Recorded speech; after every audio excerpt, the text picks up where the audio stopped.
Hello everyone, today we are going to learn basic SketchUp tutorial how to open STL extension file.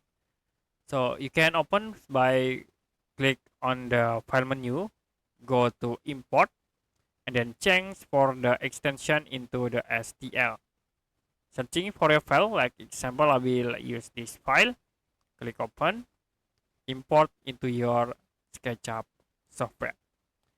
Another option, you also can use the plugins. Click on extension, and here I will use the SimLab STL importer.